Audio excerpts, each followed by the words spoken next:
While we're in the first 5 years of mid-state history, I want to do a couple of stories about events that were very relevant to the development of mid-state and affected our operations in either a favorable or an unfavorable way. First I would like to talk about is the addition of Charles Allen to the mid-state staff. While I was still employed at GE, I met Charles Allen, who was hired as an engineer at GE and had responsibilities for both manufacturing engineering and then later quality, or perhaps both at the same time. Charles was a very quiet individual. He was not showy, but he was very steady and had a lot of common sense and knew how to get things done. I left GE, and sometime later, Charles agreed to move to the Black & Decker plant in Maryland. I think at that time, perhaps Black & Decker had purchased the GE Appliance Division. I'm not real certain on that timing, but anyway, Charles agreed to go to Maryland to work, and he and Susan, his wife, moved to Maryland. And at about that time, their first child was born, a son.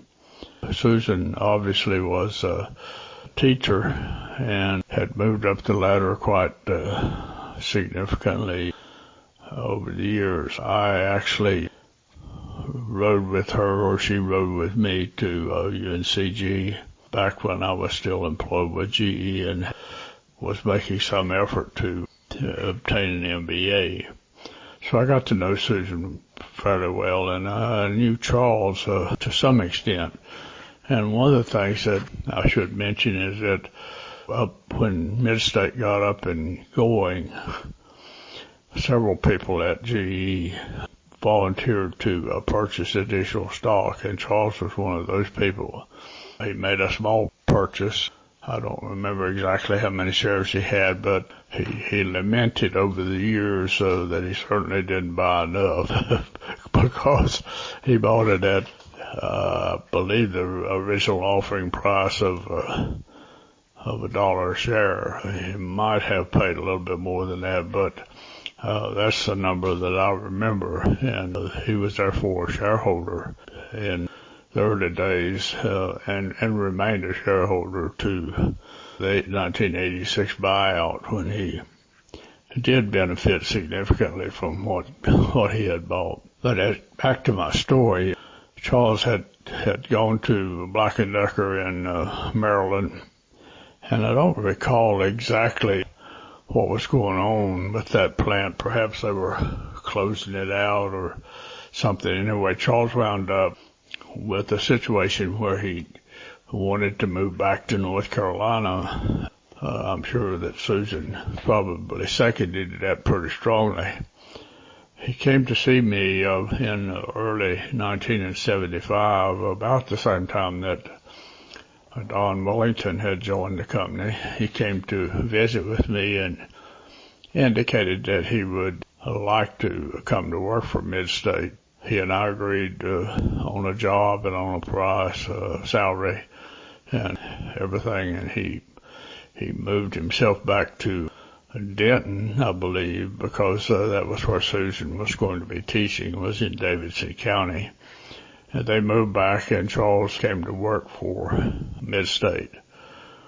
And he was a great addition. Many of the things that I had to do personally, Charles was able to immediately take those off of my hands and relieve me of some of the details that I had been having to do, and I was getting a little bit stretched to do that. So Charles was a big help. He stayed with the company until after the sale to Anchor materialized, and he was, as Dale Johnson said at a meeting I recall once, Dale said that Charles was our go-to guy, which to me meant that if the problem was too difficult for the rest of us, we'd go talk to Charles about it, and he would probably suggest a possible solution that we could go back out and try. So Charles was a real asset to Mid-State Plastics for all the years that he was there.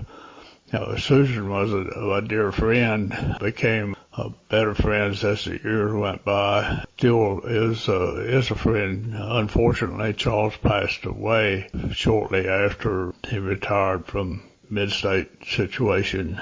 I believe that he had colon cancer and brought about an early demise. I remember being at his funeral in Denton, and it was so bitterly cold that it was very uncomfortable, but I wouldn't have missed being at Charles's funeral and honoring him any way that I could.